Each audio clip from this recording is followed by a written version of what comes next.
Hello everyone, welcome back to our channel UPSC Self Study. So இன்னைக்கு வீடியோவில் நம்ம important பர்சனாலிட்டிஸில் Dadabhai Nowroji பற்றி பார்க்க போகிறோம். ஸோ இந்தியன் ஃப்ரீடம் ஸ்ட்ரகிளில் ரொம்ப ஒரு முக்கியமான ஒரு லீடர். 1825 4th செப்டம்பரில் வந்து பிறந்திருக்காரு அண்ட் 1917 30th ஜூனில் வந்து இறந்திருக்காரு. ஸோ ஒரு long life span Indian freedom ஸ்ட்ரகிளில் ரொம்ப இம்பார்ட்டண்ட்டான ஒரு லைஃப் அப்படின்னு சொல்லலாம். அண்ட் இவர் வந்து குஜராத்தில், இப்போது இருக்கிற குஜராத்தில் பிறந்திருக்காரு.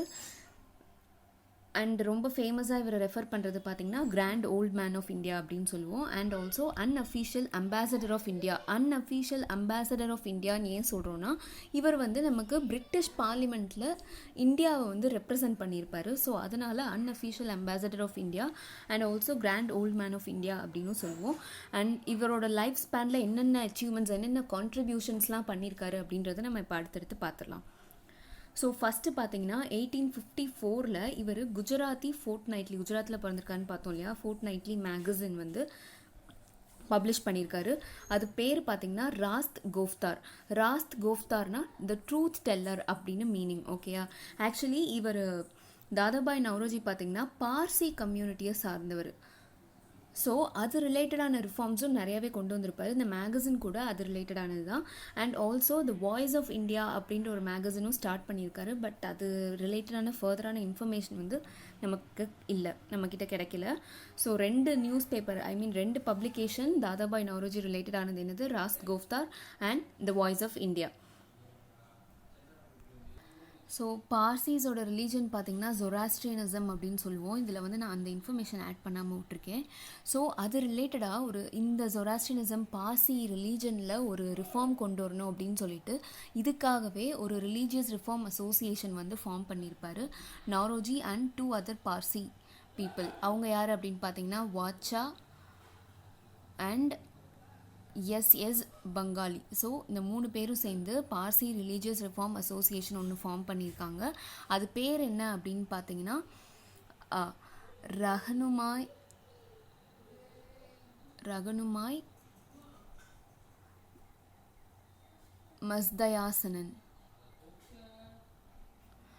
மஸ்தயாசனன் சபா. ஸோ இது வந்து ஒரு ரிலீஜியஸ் ரிஃபார்ம் அசோசியேஷன் 1851 ஃபார்ம் பண்ணியிருக்காங்க. தென் இது ரிலேட்டடான மேகசின் தான் இந்த ராஸ்த் கோஃப்தார் அப்படிங்கிறது,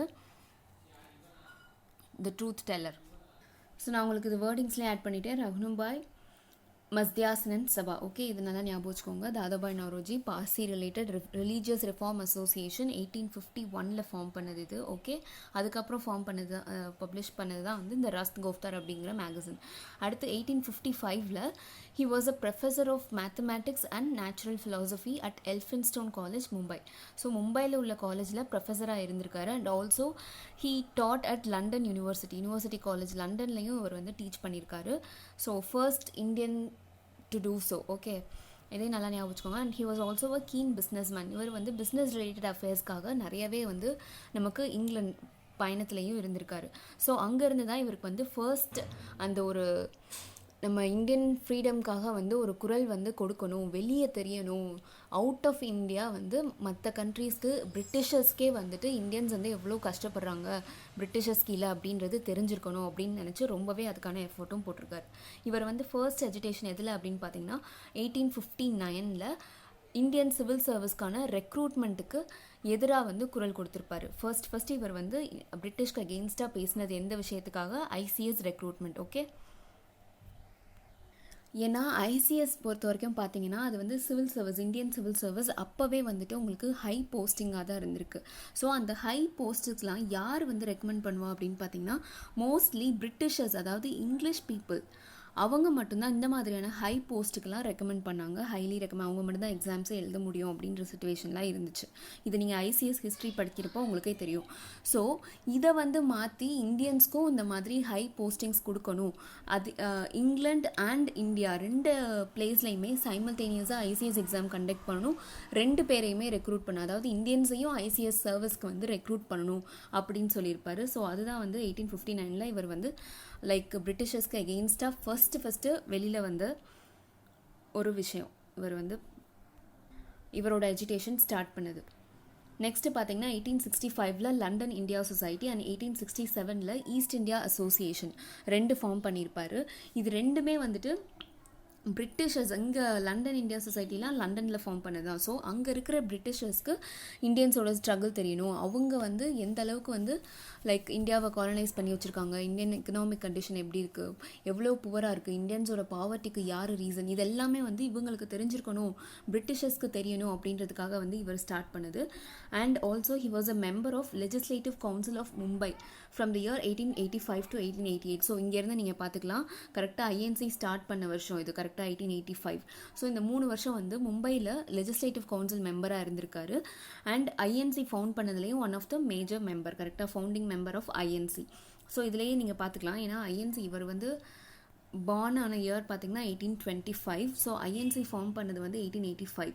இவரும் லைக் நமக்கு டபிள்யூசி பானர்ஜி இவங்க எல்லோரும் சேர்ந்து தான் வந்து ஐஎன்சி ஃபார்ம் பண்ணியிருப்பாங்க. ஸோ இவர் வந்து எந்த அளவுக்கு ஒரு மூத்த தலைவராக இருந்திருப்பாருன்னு யோசிச்சு பாருங்கள். இவரோட கருத்துக்களும் ஒரு பார்வையும் எந்த அளவுக்கு இம்பார்ட்டண்ட்டாக இருந்திருக்கும்னு பாருங்கள். அதுக்கு அடுத்த வருஷமே 1886 இவர் வந்து பிரசிடெண்ட்டாகவும் இருந்திருப்பார் ஐஎன்சிக்கு.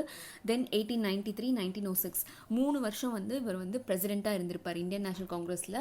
தாதாபாய் நவ்ரோஜி 3 வருஷம் பிரசிடெண்ட்டாக இருந்திருப்பார் 1886, 1893 அண்ட் 1906. ஓகே.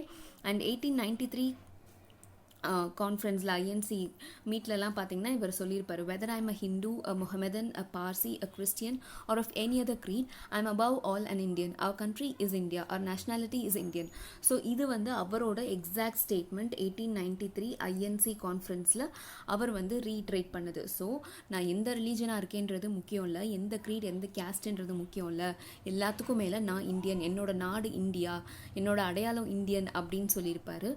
ஸோ இதுலேருந்தே தெரிஞ்சிருக்கோம் உங்களுக்கு வந்து எந்த அளவுக்கு ஒரு நேஷனல் இம்பார்ட்டன்ஸ் இன்டர்நேஷ்னல் ஃபோரமில் சீக் பண்ணியிருக்காரு அப்படின்றது.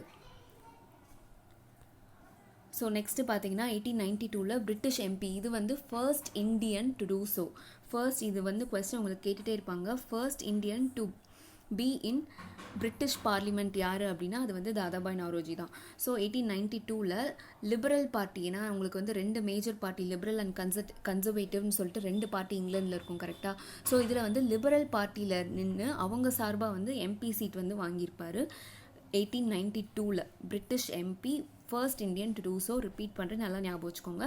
தென் 1893 ஃபர்தராக இந்தியன் பார்லிமெண்ட்ரி கமிட்டி அப்படின்னு சொல்லிட்டு ஒரு ஃபார்ம் பண்ணியிருப்பார் ஐபிசி, அதாவது இந்தியன் பார்லிமெண்ட்ரி கமிட்டி. நம்மளோட இந்தியன்ஸோட குறைகளை வந்து பார்லிமெண்ட்டுக்கு கொண்டு போகணும், பிரிட்டிஷ் பார்லிமெண்ட்டுக்கு கொண்டு போகணும், பிரிட்டிஷ் பீப்புளுக்கு தெரியப்படுத்தணும் அப்படின்னு சொல்லிட்டு ஃபார்ம் பண்ணது அந்த இந்தியன் பார்லிமெண்ட்ரி கமிட்டி. இதில் அதுக்கப்புறம் நிறையா இந்தியன்ஸ் வந்து இணைய ஆரம்பித்தாங்க, regardless of belonging to various kingdoms, various states, princely states அப்போ இருந்திருக்கும் இல்லையா. ஸோ அதெல்லாம் தாண்டி நம்மளோட தேவைகளை சொல்லணும்னா நமக்குன்னு ஒரு கமிட்டி இருக்கணும் கரெக்டாக. அதில் எல்லாரும் ஒன்றா இருந்தால் தான் வந்துட்டு நம்ம குரல் வந்து வெளியே போகும். அப்படி ஃபார்ம் பண்ணது இந்த இந்தியன் பார்லிமெண்ட்ரி கமிட்டி. அதுக்கப்புறம் 1895 member of royal commission on Indian expenditure. Dadabhai Naoroji பொறுத்த வரைக்கும் என்ன விஷயம் அப்படின்னா நம்ம இந்தியாவோட ஃபர்ஸ்ட் எக்கானமிஸ்ட் அப்படின்னும் சொல்லலாம். ஏன்னா இவர் தான் வந்துட்டு நமக்கு வந்து அவுட் ஆஃப் இந்தியா போயிட்டு நம்ம இந்தியன்ஸ் எவ்வளோ கஷ்டப்படுறோம், எக்கனாமிக் கண்டிஷன் நம்ம இவ்வளோ புவராக இருக்கோம் அப்படின்னு பேசுகிறாருன்னு பார்த்தோம். ஸோ அதெல்லாம் சும்மா பேசிட முடியுமா, ஒரு ஃபேக்டோ ஒரு ஸ்டாட்டிஸ்டிக்கல் டேட்டாவோ இல்லாமல் பேசிட முடியுமா, முடியாது. ஸோ அந்த ரிசர்ச் எடுத்து பண்ணி பேசினது வந்து இவர் தான். ஸோ அதனாலேயே வந்துட்டு இவரை வந்து லைக் ஃபர்ஸ்ட் எக்கானமிஸ்ட் அந்த மாதிரிலாம் ரெஃபர் பண்ணுவாங்க. ஏன் அப்படின்னா ஒரு ஸ்டாட்டிஸ்டிக்கல் டேட்டா வச்சு பிரிட்டிஷ் ரூல்னால தான் இந்தியா வந்து இவ்வளோ புவராக இருக்குது, இவ்வளோ வந்து இந்தியாவோட வெல்த் வந்து வெளியே போயிட்டுருக்கு அப்படின்னு சொல்லி இது பண்ணியிருப்பாங்க. அதனால தான் வந்துட்டு 1895 அவரையே வந்துட்டு Royal commission on Indian expenditure வந்து எந்த அளவுக்கு இருக்குது அப்படின்னு ஒரு கமிட்டி செட்டப் பண்ணதில் தாதாபாய் நவ்ரோஜியை ஒரு மெம்பராகவும் அனௌன்ஸ் பண்ணியிருப்பாங்க பிரிட்டிஷ். அதுக்கப்புறம் இவர் வந்து எழுதினது தான் வந்துட்டு 1901 poverty and unbritish rule in India அப்படிங்கிற புக்கு. இந்த புக் வந்து ரொம்ப ரொம்ப ஃபேமஸ், இதுவுமே நிறைய தடவை கேட்டிருக்காங்க இது யார் எழுதின புக் அப்படின்னு. அண்ட் இதில் வந்து இவர் பேசியிருக்கிறதும் வந்துட்டு இந்த ட்ரெயின் தியரி தான். இது வந்து ரொம்ப ஃபேமஸ், மெயின்ஸ்லேயும் உங்களுக்கு கேட்க சான்ஸ் இருக்குது, drain of wealth theory. So இந்தியன்ஸோட வெல்த் வந்து எப்படி வந்து பிரிட்டிஷ்னால கொஞ்சம் கொஞ்சமாக ட்ரெயின் ஆகுது அப்படின்றத பேசியிருப்பாங்க. ஏன் அப்படின்னா பிரிட்டிஷ் என்ன பண்ணியிருப்பாங்க, நமக்கு இந்தியன்ஸ்க்கு வந்து இப்போ வந்து பிரிட்டிஷ் எம்ப்ளாயீஸ் நம்ம பார்த்துட்டோம் இல்லையா, ஹை போஸ்டிங்லாம் வந்துட்டு பிரிட்டிஷர்ஸ் தான் இருக்காங்க, இங்கிலீஷ் பீப்புளை தான் வந்து ஹையர் போஸ்டிங்லாம் போடுறாங்க அப்படின்னு. அப்போ அவங்களுக்கு கொடுக்குற சேலரி யார் கொடுக்குறா, company east India company salary கொடுக்கும் அப்படின்லாம் இருக்கு இல்லையா, அந்த சேலரி எங்கேருந்து வருது, நம்ம இந்தியன்ஸோட அமௌண்ட் தான். ஸோ இந்தியன்ஸோட வெல்த் வந்து கொஞ்சம் கொஞ்சமாக இங்கிலாந்துக்கு போகுது. அண்ட் ஆல்சோ இந்தியன் குட்ஸ் வந்து எக்ஸ்போர்ட் பண்ணுறதும் ரொம்ப சீப்பாக தான் பண்ணுவாங்க. இந்தியன் குட்ஸ் இங்கேருந்து நமக்கு வந்து நம்ம கிட்ட இருக்கிற ஒரு காட்டன் கிளாத் வந்து அவ்வளோ ஃபேமஸாக இருக்கும் அப்படின்னா, அது நார்மலாக நம்ம சேல்ஸ் பண்ணும்போது ஒரு ரேட் வச்சுருப்போம் இல்லையா, ஆனால் பிரிட்டிஷ் இங்கேருந்து எடுத்துகிட்டு போகும்போது எக்ஸ்போர்ட் வந்து ரொம்ப சீப்பாக எடுத்துகிட்டு போவாங்க. ஸோ அது யாருக்கு லாஸு, அது ஆப்வியஸ்லி நமக்கு தான் லாஸு, கரெக்டாக. And at the same time இங்கிலாந்துலேருந்து ப்ரொடியூஸ் பண்ணுற குட்ஸ் வந்து இங்கே இந்தியாவுக்கு வரும். ஸோ அதை நம்ம வாங்க வேண்டிய கட்டாயமும் இருக்கும். ஸோ அப்போ வந்து அதுவும் நமக்கு தான் லாஸ், கரெக்டாக. நம்ம இங்கேருந்து அனுப்பி வைக்கிறோம், எக்ஸ்போர்ட் பண்ணுறோம், ரொம்ப சீப்பாக எக்ஸ்போர்ட் பண்ணால் யாருக்கு லாஸ், நமக்கு தான். ஸோ இப்படி தான் வெல்த் வந்து இந்தியன்ஸ் கிட்டேருந்து வர வெல்த் வந்து கொஞ்சம் கொஞ்சமாக வந்து அங்கே போகிறது, இங்கிலாந்துக்கு போகிறது. அண்ட் ஆல்சோ நம்ம வந்து அப்போ இந்தியா அப்படின்னு ஒரு கம்ப்ளீட்டாக ஒரு ஒன் நேஷனாக இல்லை, பிரின்ஸ்லி ஸ்டேட்ஸ் நிறையா இருந்திருக்கு அப்படின்னும் பார்த்துருக்கோம். ஸோ அந்த பிரின்ஸ்லி ஸ்டேட்ஸ் வந்து அவங்களோட கிங்டம் ஒரு சில நேரம் தக்க வச்சுக்கணும்னு நினைக்கிறப்போ அவங்க வந்து பிரிட்டிஷர்ஸ்க்கு பிரைப் கொடுக்குறது, இல்லை ஒரு இண்டிவிஜுவல் வந்து ஒரு பர்டிகுலர் இதுக்காக வந்துட்டு இங்கிலீஷ் பீப்புளுக்கு பிரைப் கொடுக்குறது அப்படிங்கிறது இந்தியன்ஸோட வெல்த்தை தான் தூக்கி நம்ம கொடுக்குறோம், கரெக்டாக. இல்லைப்பா நான் இந்த லேண்டை உங்களுக்கே கொடுத்துறேன், நீங்கள் என்னை விட்டுருங்க அப்படின்னு சொல்கிறான்னா அந்த லேண்ட் யாருக்கு போக போகுது, இந்தியா விட்டு இங்கிலாந்து கைக்கு போக போகுது, கரெக்டாக. ஸோ இப்படி தான் வந்து இந்தியன் பீப்புளோட வெல்த் வந்து கொஞ்சம் கொஞ்சமாக பிரிட்டிஷ்க்கு போகிறத வந்து எக்ஸ்பிளைன் பண்ணியிருப்பாரு, ட்ரெயின் ஆஃப் வெல்த் தியரி அப்படின்னு சொல்லிட்டு. ஸோ இந்த தியரி தான் ரொம்ப ரொம்ப ஃபேமஸ் தாதாபாய் நவ்ரோஜி பற்றி பேசுகிற வரைக்கும். ஸோ இதெல்லாம் தான் மேஜர் இம்பார்ட்டன்ட் ஃபேக்ட்ஸ். நான் உங்களுக்கு எல்லாமே சொல்லிட்டேன், எல்லா பாயிண்ட்ஸும் இன்க்ளூட் பண்ணிட்டேன், என்னென்ன தெரிஞ்சிருக்கணும் அப்படின்னு சொல்லிட்டு. ஸோ தாதாபாய் நவ்ரோஜி பொறுத்த வரைக்கும் நம்ம லேர்ன் பண்ண வேண்டிய ஒரு விஷயம் என்ன அப்படின்னு பார்த்தீங்கன்னா, அவரை பொறுத்த வரைக்கும் இந்த ஒரு சென்டென்ஸில் நம்ம வந்து ஈஸியாக தெரிஞ்சுக்கலாம். நேஷன் தான் ஃபஸ்ட், நான் ஃபஸ்ட்டு இந்தியன், அதுக்கப்புறம் தான் என்னோட ரிலீஜனாக இருக்கட்டும், இல்லை என்னோட கிளாஸாக இருக்கட்டும், எல்லாமே வரும். ஸோ அவர் அந்த நேஷன் இந்தியன் அப்படின்றதுக்கு கொடுத்த இம்பார்ட்டன்ஸ் இருக்கு இல்லையா, அதுதான் வந்து இப்போ இருக்கிற சினாரியோவில் நம்ம கற்றுக்க வேண்டிய ஒரு விஷயமா இருக்குது.